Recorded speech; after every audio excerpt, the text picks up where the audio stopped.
बिस्मिल्लाहिर्रहमानिर्रहीम। अस्सलाम वालेकुम नाज़रीन, आप यूट्यूब चैनल देख रहे हैं। मैं इमरान खान हूँ। जहाँ मैं हूँ यहाँ पे आज पहला रमज़ान मुबारक है और आप सबको रमज़ान मुबारक। पाकिस्तान में ग़ालिबन एक आधे दिन के बाद रमज़ान मुबारक शुरू हो जाएगा। रमज़ान में दुआ करें पाकिस्तान के लिए भी, अपने लिए भी, मेरे लिए भी। और मेरी दुआ है कि अल्लाह ताला पूरे पाकिस्तान को सलामत रखे, पाकिस्तानियों की खुशियाँ लौटाए और जो जुल्म और बर्बरियत पाकिस्तान में इस वक्त चल रही है, जो एक अंधेरी रात है पाकिस्तान में, ये ख़त्म हो जाए और एक नया उजाला तलू हो। जो जालिम लोग पाकिस्तान पर मुसल्लत हैं, अल्लाह ताला उनसे छुटकारा दे। जो लोग मज़लूम हैं, जिन पे जुल्म हो रहा है, जहाँ जहाँ हो रहा है, अल्लाह ताला उन सब को ज़ालिमों से निजात अता फ़रमाए, आमीन। और इस रमज़ान मुबारक में हम फ़लस्तीनी अपने भाइयों के लिए भी दुआ करते हैं, कश्मीरी भाइयों के लिए भी दुआ करते हैं, तमाम उम्मत मुस्लिमा के लिए दुआ करते हैं, इंसानियत के लिए दुआ करते हैं। उम्मीद करते हैं कि अल्लाह ताला इस रमज़ान के सदक़े में दुनिया में से गमों को, मुसीबतों को, परेशानियों को कम करेगा और रमज़ान मुबारक में अल्लाह ताला हमें तौफ़ीक देगा कि हम ऐसे अमाल करें कि अल्लाह ताला हमारे मरने के बाद जो हमारे मामलात हैं वो अल्लाह ताला वो बेहतर फरमाए और अपना रहम करे हम सब पे, अपना करम करे हम सब पे, अपना फ़ज़ल करे हम सब पे। बहुत सारी दुआएं हैं, वो आप सबको करनी है। मैं बहुत अनपढ़ सा आदमी हूँ, मैं ज़्यादा नहीं जानता दीन के बारे में, दुआओं के बारे में मुझे ज़्यादा कुछ नहीं पता, लेकिन मैं इतना ज़रूर जानता हूँ कि मेरा रब जो चाहता है ना वही होता है। वही सबसे बड़ा है, वही सबसे ताकतवर है, वही हर चीज़ का मालिक है, वही राज़िक है, वही जान की हिफाजत करने वाला है, वही माल की हिफाजत करने वाला है, वही इज़्ज़तों की हिफाजत करने वाला है। मेरा रब ही है जिसकी तरफ से आजमाइशें आती हैं और वो इंसानों को सब्र देता है और हिम्मत देता है और हौसला अता करता है। वो सबसे बड़ा और सबसे ताकतवर है।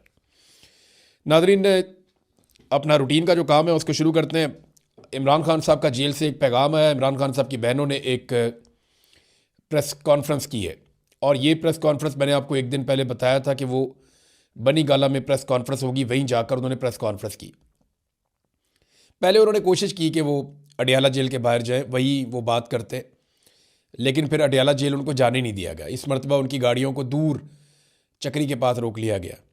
अब तो इंटेलिजेंस भी ये काम कर रही है कि इमरान खान की बहनें जेल तक पहुँचे ही ना, तो मुलाकात तो बहुत दूर की बात है। तो उसके बाद फिर वो बनी गाला गए, वहाँ जाके इमरान खान साहब की बहनों ने प्रेस कॉन्फ्रेंस की और इमरान खान साहब ने बुशरा बीबी की बेटी के ज़रिए से जो चंद पैगामात बाहर भिजवाए हैं, वो 4 मेन चीज़ें हैं जो इमरान खान साहब ने जेल के अंदर से पैगामात बाहर भिजवाए। नंबर 1, मेरी आंख ठीक नहीं है, ये इमरान खान साहब बता रहे हैं। देखिए, पाकिस्तान तहरीक इंसाफ का जो आखिरी शख्स इमरान साहब को मिलकर आया था इमरान खान को, वो सलमान सफदर था। अब तहरीक इंसाफ से उनका ताल्लुक़ नहीं है, इमरान खान साहब के वकील हैं। उन्होंने एक रिपोर्ट बनाकर दी थी सुप्रीम कोर्ट ऑफ पाकिस्तान को। तो उन्होंने तो ये भी बताया कि इमरान खान ने उन्हें कहा कि मैं अगर इस आंख से देखूं तो मैं तुम्हें पहचान नहीं पा रहा, मुझे सिर्फ रोशनी महसूस हो रही है कि तुम यहाँ पे मौजूद हो सलमान। तो ये इमरान खान साहब की आंख की उस वक्त की हालत है, जब वो मिले थे वो तब बता रहे थे। अब ये एक हफ्ते के अंदर ऐसा क्या हो गया कि अब ये कह रहे हैं जी बिल्कुल ठीक है इमरान खान साहब की आंख। लेकिन जो लोग कह रहे हैं वो इमरान खान साहब के अपने डॉक्टर्स नहीं हैं, फैमिली नहीं है, और पाकिस्तान तहरीक इंसाफ या इमरान खान साहब की बहनें उन पर एतबार करने को तैयार नहीं है। तो बहनों ने क्या कहा, इमरान खान ने क्या कहा, मैं आपके सामने रखता हूँ। इमरान खान साहब ने 4 बातें कही। नंबर 1, मेरी आंख ठीक नहीं है। नंबर 2, मेरी बहनों से कहो कि मेरे लिए आवाज़ उठाएं। तो ये जो लोग कह रहे हैं इमरान खान की आंख ठीक हो गई है 95%, ये तो बात हो गई गलत। दूसरा, इमरान खान साहब ने पिछली मरतबा जब मैंने आपसे कहा था कि अपनी कौम के लिए कोई पैगाम नहीं भेजा, और इस मरतबा इमरान खान साहब ने अपनी पार्टी के लिए भी कोई पैगाम नहीं भेजा। इमरान खान ने सिर्फ अपनी बहनों को कहा कि मेरी बहनों से कहो कि मेरे लिए आवाज़ उठाएं। नंबर 3, डॉक्टर आसिम और डॉक्टर फैसल को मेरे तक रसाई दी जाए। ये इमरान खान साहब का मुतालबा है कि मेरे डॉक्टर्स को मेरे तक लाया जाए। नंबर 4, मेरे टेस्टों की रिपोर्ट्स मेरे ज़ाती मुआलिजीन से शेयर की जाए। जो रिपोर्टें इमरान खान साहब के टेस्टों की हैं वो इमरान खान साहब कहते हैं उन्हें भी नहीं मिली, और वो चाहते हैं उनके डॉक्टरों को वो रिपोर्टें मिलें। लेकिन जो रिपोर्ट मंजर आम पे आई है वो नामुकम्मल है, उसके बारे में इमरान खान साहब की बहनों ने बहुत तनकीद की है। अब इमरान खान साहब की बहनों ने जो एक प्रेस कॉन्फ्रेंस की, उसमें जो बुनियादी चीज़ें हैं जो उनकी बातों से अखज़ की जा सकती हैं, वो मैं आपके सामने रख देता हूँ। उन्होंने बहुत सारी जज्बाती बातें भी की हैं। बहनें होने के नाते वो लाजमी बात है, वो बहनें वो अपने भाई के लिए किसी भी लेवल तक जाएंगी। उनका इकलौता भाई है, और भाई भी ऐसा जो पूरी दुनिया में उसके जैसे लोग बहुत कम हैं। वो लेजेंड है, दुनिया उसको मानती है। तो मुख्तसर जो खुलासा है इमरान खान साहब की बहनों ने जो बातचीत की, वो उसमें एक तो वो ये कह रहे हैं कि जी इमरान खान साहब का इलाज, उससे वो मुतमईन नहीं है, इमरान खान साहब का इलाज ठीक नहीं करवाया जा रहा। फिर एक बात यह है कि इमरान खान साहब की आंख और उनकी जान को ख़तरा है और नुकसान पहुंचाया जा रहा है, और उनकी फैमिली और ज़ाती मुआलिजीन की मुलाकात करवाने का कोई इरादा ऐसा लगता है कि हुकूमत का नहीं है, क्योंकि इनसे कुछ राजों से पर्दा उठ सकता है, उन्हें ऐसा लगता है। और ये इमरान खान को मारना चाहते हैं, ये भी बात इमरान खान साहब की बहनों ने कही। और पीटीआई लीडरशिप को ये मुसलसल ट्रैप कर रहे हैं, ये भी इमरान खान साहब की बहनों ने बात कही। अब क्या क्या बात कही ये मैं आपके सामने रखता हूँ। वो कहते हैं हम अडियाला जाना चाह रहे थे कि वहाँ पे हो जाएगा, लेकिन फिर हम नहीं जा पाए। हमारा दिल उस वक्त हिलकर रह गया था जब इमरान खान ने यह बताया कि मुझे 2 हफ्ते तक नज़र नहीं आ रहा था। मैं जेल के सुप्रीडेंट को कहता रहा कि मेरा कुछ करो, उसने बात ही नहीं सुनी।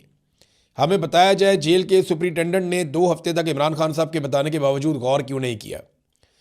और इतने सारे कैमरे लगे हुए थे, क्या किसी ने नहीं देखा कि इमरान खान को नज़र नहीं आ रहा? वो कौन था जिसने हुक्म दिया कि इमरान खान को तिब्बी इमदाद ना दी जाए? इमरान खान ने सलमान सफदर से कहा कि सलमान अकरम राजा से जाकर कहो कि वो इनके ऊपर क्रिमिनल नेग्लिजेंस का केस करें। आप अब हमें कहेंगे कि हम डॉक्टर्स की टीम जेल भेज दी है, इसे कबूल कर लें, इन डॉक्टर्स की जो रिपोर्ट है उसे कबूल कर लें। ऐसा नहीं होगा। हमारा मुतालबा बिल्कुल वाज़ेह है कि इमरान खान का शिफा इंटरनेशनल अस्पताल इस्लामाबाद में ज़ाती मुआलिजीन और फैमिली मेम्बर्स की मौजूदगी में इलाज करवाया जाए। अलीमा खानम जो बैकडोर चैनल के ऊपर को थोड़ी बहुत बातचीत हो रही थी वो भी बताया। उन्होंने कहा जी दोपहर को मुझे एक पीटीआई रहनुमा की कॉल आती है, उसने मुझे कहा कि आप इजाज़त दें तो हम कासिम ज़मान को इमरान खान से मुलाकात के लिए भेज देते हैं। तो मैंने कहा कासिम ज़मान कौन सा डॉक्टर है? आप डॉक्टर आसिम यूसुफ को, डॉक्टर बरकी को भिजवा दें, या हमारी बहन जो है डॉक्टर उस्मा, उनका भी उन्होंने कहा था कि उनको भिजवा दें। तो हमें किसी भी फ़ौजी पर, सरकारी या पुलिस वाले पर ट्रस्ट नहीं है।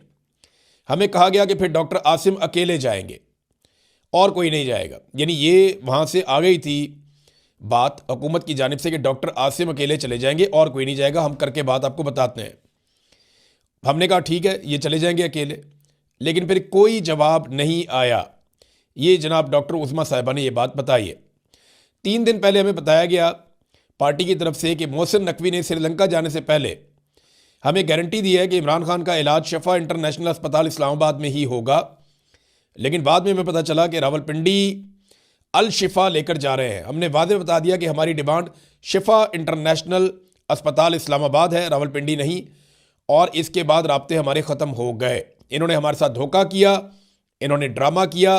हमें शिफा इंटरनेशनल अस्पताल इस्लामाबाद ही लेकर जाएंगे ये कहा गया, लेकिन हकीकत में उन्होंने वही किया जो ये करना चाह रहे थे। डॉक्टर्स की टीम जेल भेजकर अपनी मर्जी की रिपोर्ट लेकर सुप्रीम कोर्ट में इन्होंने जमा करवा दी है। डॉक्टर उस्मा ने मेडिकल रिपोर्ट को, जो इमरान खान साहब की बहन है और एक कामयाब डॉक्टर हैं, उन्होंने रिपोर्ट को मुकम्मल तौर पे मुस्तरद कर दिया। उन्होंने कहा जो रिपोर्ट जारी की गई है वो रिपोर्ट मजाक है। डॉक्टर्स ऐसी मेडिकल रिपोर्ट पर दस्तखत करके अपनी क्रेडिबिलिटी कैसे मुतासर कर सकते हैं? इसी रिपोर्ट में कैसी रिपोर्ट है? इसमें यह बताया ही नहीं गया कि डॉक्टर्स ने कौन सी बीमारी दरियाफ्त की है और वो बीमारी किस वजह से लाहक है। ये जालिम लोग हैं, ये मुजरिम लोग हैं, उन्होंने जुर्म किया है। इनकी जुर्रत कैसे हुई इमरान खान को पिम्स लेकर जाने की? उन्होंने सिस्टमेटिकली हमारी मुलाकातें ख़त्म की हैं। हमसे गलती हुई है, हमें बहुत पहले ही अडियाला के बाहर गैर मुअय्यना मुद्दत के लिए धरना दे देना चाहिए था। यकीन जाने ये मजाक नहीं है। मुझे इमरान खान ने खुद बताया कि ये मुझे मार देंगे, और ये 2 दिसंबर 2025 को इमरान खान ने अपनी बहन को बताया था, उज़्मा खानम को, कि ये मुझे मार देंगे। अब नाज़रीन ये सूरत हाल है। इमरान खान साहब के लिए पूरी दुनिया से आवाज़ें उठ रही हैं।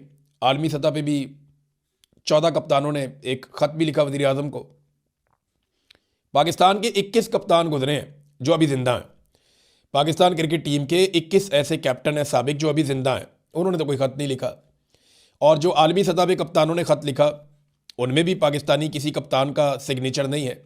वसीम अकरम, इंज़मामुल हक, बाकी जो कैप्टन हैं, जावेद मियादाद, बाकी लोग सारे, यूनुस खान, इन ये सब उसके ऊपर साइन कर सकते थे, इन्हें साइन करना चाहिए था, लेकिन इनमें से किसी भी कप्तान ने इसके ऊपर दस्तखत नहीं किया। पाकिस्तान में बहुत खौफ है, और ये क्रिकेट बोर्ड के अंदर सारे खिलाड़ी अपना अपना कोई ना कोई खांचा लगाने के चक्कर में रहते हैं, कोई कमेंट्री के चक्कर में, कोई किसी और चक्कर में, कोई किसी ग्राउंड के ऊपर कब्जा करके बैठा हुआ है, कोई जो है वो किसी और गेम में पड़ा हुआ है, किसी ने एकेडमी खोली हुई है उसके ऊपर कंट्रोल है, कोई जो है वो PSL के अंदर अपना कंट्रोल चाहता है कि वहाँ पे कोई उसका दाल दलिया चलता रहे। तो ये सारा कुछ जो है वो इस तरह चल रहा है। अब नाज़रीन, इमरान खान साहब की बहनों की ये जो बातचीत आई है ना सामने, इसके बाद काफ़ी मामला गंभीर हो गया है। देखिए, एक चीज़ आप जहन में रखें कि मोहसिन नकवी हो, पाकिस्तान तहरीक इंसाफ की लीडरशिप हो, अली अमीन गंडापुर हो, शेर अफजल मरवत हो या मौजूदा हुक्मरान जमात हो, ये सारे लोग जो हैं वो इमरान खान साहब की बहनों के ऊपर बारी बारी एतराज़ात कर चुके हैं। हाँ, पाकिस्तान तहरीक इंसाफ की जो लीडरशिप है उन्होंने खुलकर बात नहीं की, लेकिन उन्होंने अपनी मीटिंग के अंदर इमरान खान साहब की बहनों को तनकीद का निशाना बनाया और उन्होंने कहा जी कि वो हमें एकलाया अमल होता है, पार्टी का एकलाया अमल होता है, बताएं चलना किसके पीछे है। मैंने आपको एक दो मिसालें दी भी थी मुख्तलिफ लोगों की ना। तो अब उसमें मामला ये है कि इमरान खान साहब की बहनों को लेकर सब लोग तनकीद कर रहे हैं और सारे एक पेज पे आ गए हैं। यानी पाकिस्तान की एस्टेब्लिशमेंट, पाकिस्तान की हुकूमत, पाकिस्तान तहरीक इंसाफ का एक बड़ा हिस्सा, अली अमीन गंडापुर, शेर अफजल मरवत, मोहसिन नकवी, ये सारे लोग मिलकर इमरान खान साहब की बहनों के खिलाफ हो गए और इमरान खान साहब ने अपनी उन्हीं बहनों से मदद मांगी है। सूरत हाल आप देखें ना, अब किस तरह ट्विस्ट कर गई है, मामला काफ़ी गंभीर हो गया है। जो दिखाई दे रहा है उससे ये नज़र आता है कि पाकिस्तान तहरीक इंसाफ की जो लीडरशिप है वो इस वक्त एस्टेब्लिशमेंट या हुकूमत के नुक्ता नज़र के ज़्यादा करीब है इमरान खान साहब की बहनों की निस्बत, और वो ज़्यादा भरोसा कर रहे हैं हुकूमत के ऊपर, हालांकि उनमें से कोई भी नहीं गया और किसी की इमरान खान से कोई बात नहीं हुई। अब तहरीक इंसाफ की, खैबर पख्तूनख्वा की हुकूमत और तमाम अरकान असम्बली और जो ओहदेदार हैं उनकी हिकमत अमली बड़ी नाकिस रही है। देखें, इमरान खान साहब का सारा इन्हिसार नौजवानों के ऊपर था। उन्हें लगता था कि जब इमरान खान के साथ कुछ बुरा होगा तो सुहेल अफरीदी और उनके साथी खैबर पख्तूनख्वा में अपनी ताकत को इस्तेमाल करेंगे और नौजवान सामने आएंगे। लेकिन इन्होंने ना वो एक वैसे तो तहरीक चलाई है, जाकर मुख्तलिफ जगहों के ऊपर जो है वो अच्छे विजुअल्स बन गए, अच्छे जलसे हो गए, अच्छी रैलियां निकल आई, लेकिन ग्राउंड के ऊपर कुछ नहीं किया। ग्राउंड के ऊपर सुहेल अफरीदी की कारकर्दगी जो है वो सिफर थी। मैं साफ आपको कह रहा हूँ, सुहेल अफरीदी ने जो किया वो एक मोमेंटम बनाने की कोशिश की, एक ऐसी पार्टी में जान डालने की कोशिश की जो काफ़ी मायूसी का शिकार थी। अली अमीन गंडापुर के ओहदा छोड़ने के वक्त काफ़ी मायूसी का शिकार थी। तो सुहेल अफरीदी ने काफ़ी काम किया, लेकिन ग्राउंड के ऊपर जो टेक्निकली काम होता है जिसके ज़रिए से एक तहरीक खड़ी होती है वो नहीं किया। और वो सुहेल अफरीदी अकेला कर भी नहीं सकता, एक नौजवान है, इसमें तो जुनैद अकबर को अपना रोल प्ले करना था, बाकी लोगों को करना था, तो वो लोग नहीं कर पाए। अब इस वक्त जितने भी पार्लियामेंटेरियन हैं या अहम लोग हैं वो इस्लामाबाद रेड जोन की 3 इमारतों के अंदर अपने आप को उन्होंने महसूर कर लिया, बजाय इसके कि वो पब्लिक में जाते। अवाम को उन्होंने अकेला छोड़ दिया और अवाम को कहा तुम निकलो और निकल के जो मर्जी कर दो मुल्क के अंदर। ऐसा थोड़ी होता है। पाकिस्तान तहरीक इंसाफ की बहुत मकबूलियत है, लेकिन ये हर मरतबा किसी ना किसी मोजज़े की तलाश में रहते हैं पाकिस्तान तहरीक इंसाफ वाले। ये कहते हैं इन्हें कुछ ना करना पड़े, अवाम खुद ही कर दे। मैं आपको बारीक वारदात बता देता हूँ। जिन लोगों ने अपने आप को इस्लामाबाद की हद तक महदूद कर दिया, उनमें से कुछ लोगों के दिमाग में तो ये चल रहा है कि अगर बाहर कोई अवाम ने 9 मई की तर्ज का कोई एहतजाज बड़ा कर दिया और कोई नया 9 मई खड़ा कर दिया गया एस्टेब्लिशमेंट की जानिब से, तो बाद में हमारे पास ये जवाब तो होगा कि हम तो इस्लामाबाद के रेड जोन की एक इमारत के अंदर कैद थे, तो हमारे ऊपर तो आप मुकदमा दर्ज नहीं कर सकते। यानी आप अंदाज़ा करें कि सब अपनी अपनी खाल बचा रहे हैं, जबकि इमरान खान साहब की तवज्जो भी अब उनकी पार्टी से ज़्यादा उनकी फैमिली की तरफ आ गई है। देखें ना, गंडापुर साहब ने बड़ा खुलकर कह दिया एक टीवी शो के अंदर बैठकर। उन्होंने कहा जी कि मैंने इमरान खान साहब की बहनों के आगे हाथ जोड़े थे कि इमरान खान को बाहर आने दें ले और अपने इख्तलाफात जो है वो आपस के ख़त्म करें। अब ये इमरान खान साहब की बहनों के ऊपर गंडापुर साहब भी डाल रहे हैं कि उनकी बहनों की वजह से इमरान खान साहब बाहर नहीं आ पाए। और गंडापुर ने और भी बहुत सारी बातें की। उन्होंने कहा डी चौक में 15 बंदे नहीं पहुंचे। अब सैकड़ों विजुअल्स ऐसे मौजूद हैं जिनमें हज़ारों बंदे डी चौक वाली सड़क के ऊपर मौजूद हैं और वो 2 मरतबा वहाँ पे गए, लेकिन दोनों मरतबा गंडापुर उन्हें धोखा दे गए। पहली मरतबा गंडापुर आराम फरमाने के लिए चले गए KP हाउस में और वहाँ से एक पुलिस वाले के डर से वो छुप गए। सारी रात वो छुपे रहे, बारिश में भीगते रहे। उसके बाद वो कहते जी पहाड़ियाँ उन्होंने क्रॉस की, पता नहीं कितने पहाड़ क्रॉस करके, कितने ज़िले क्रॉस करके, वो कहते जी मैं पैदल ही पहुँच गया। अब ये तो जनाब गंडापुर साहब की कहानी है। ये वज़ीर आला है, मारा मारा फिरता रहा वो, तो ये कहानी तो किसी ने ख़रीदी नहीं। दूसरी मरतबा गंडापुर साहब वहाँ पे निहत्ते लोगों को लेकर गए, ये कह कर के सबसे पहले गोली मैं खाऊंगा। निहत्ते लोगों को डी चौक में छोड़ दिया, उनको गोलियां लगती नहीं। इन्होंने कहा 15 बंदे नहीं थे। भाई 15 बंदे तो शहीद हो गए थे सिर्फ, और तकरीबन कोई 100 के करीब बंदा जो है वो दर्जनों बंदे ज़ख्मी हो गए थे।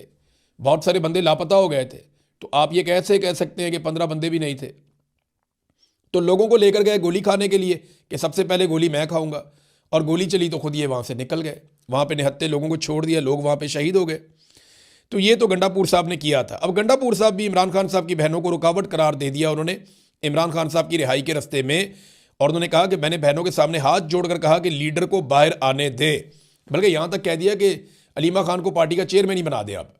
यानी इस लेवल तक गंडापुर साहब तनकीद लेकर चले गए। तो अब सारा जो तवज्जो है और सारी जो तनकीद है वो इमरान खान साहब की बहनों के ऊपर हो रही। तो पाकिस्तान तहरीक इंसाफ क्या करेगी, अवाम क्या करेगी? देखिए, मुझे ऐसा लगता है कि पाकिस्तान तहरीक इंसाफ ने जिस तरीके से इस सारे मामले को हैंडल किया है वो बहुत बुरी तरह अपनी क्रेडिबिलिटी फारग कर चुके हैं। अब लोग लीडरशिप की तरफ नहीं देखेंगे, अब लोग इमरान खान की फैमिली की तरफ देखेंगे, क्योंकि आखिरी पैगाम में इमरान खान ने अपनी बहनों को कहा है कि मुझे बाहर निकालने के लिए या वो मेरे लिए जो है ना वो आवाज़ उठाएं और जिद्दोजहद करें। अब ये कन्फ्यूजन एक बहुत बड़ी पैदा हो गई है। इसमें जो नौजवान लीडरशिप है पाकिस्तान तहरीक इंसाफ की, चंद नए लोग सामने आए जिन्होंने किसी की बात नहीं मानी, जिन्होंने इसके बावजूद कि लीडरशिप जो है वो बहुत कमज़ोर रोल प्ले कर रही थी, इसके बावजूद उन लोगों ने सड़कों के ऊपर आकर एहतजाज का सिलसिला शुरू किया। अब वो लोग तो ऑटोमेटिकली इमरान खान की बहनों के साथ जुड़ जाएंगे। जो बाकी लीडरशिप है वो ये फैसला करे कि वो इमरान खान साहब की मकबूलियत की बेनिफिशरी ही रहना चाहती है या इमरान खान साहब को बाहर निकालने के लिए किसी अमली जद्दोजहद का हिस्सा भी बनना चाहती है, क्योंकि इसमें रिस्क है, इसमें जेल भी जाना पड़ेगा, इसमें मार भी खानी पड़ेगी, इसमें तकलीफ भी उठानी पड़ेगी, इसमें कारोबार की बंदिश भी होगी, इसके अंदर अपनी सीट नशिस्त यानी जाने का ख़तरा भी है। तो ये ख़तरात तो इन्हें उठाने पड़ेंगे, इससे पहले भी बहुत सारे लोगों ने उठाए हैं। तो ये बग़ैर इससे लड़े इस निज़ाम से आप इसमें फ़तह हासिल नहीं कर सकते, ये मुमकिन नहीं है।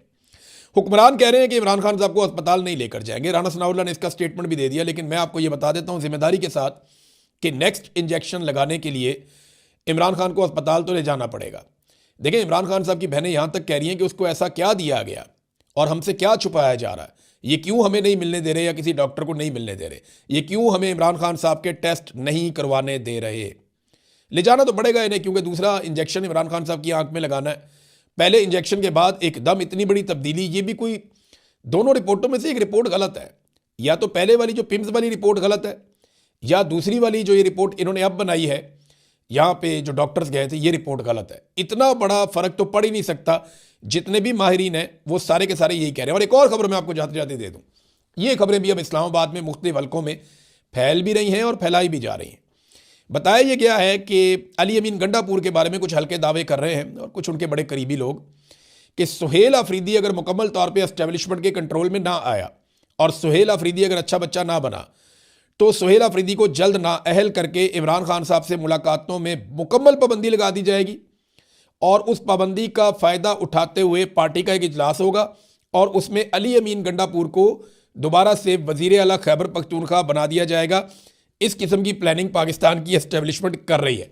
तो क्या गंडापुर को दोबारा वज़ीर आला बनाया जा सकता है खैबर पख्तूनख्वा का? क्योंकि यहाँ इस्लामाबाद में तो कुछ लोग इस किस्म के दावे कर रहे हैं और इस किस्म की खबरें और ख्वाहिशें इस्लामाबाद की मुख्तलिफ जगहों पर डिस्कस हो रही हैं।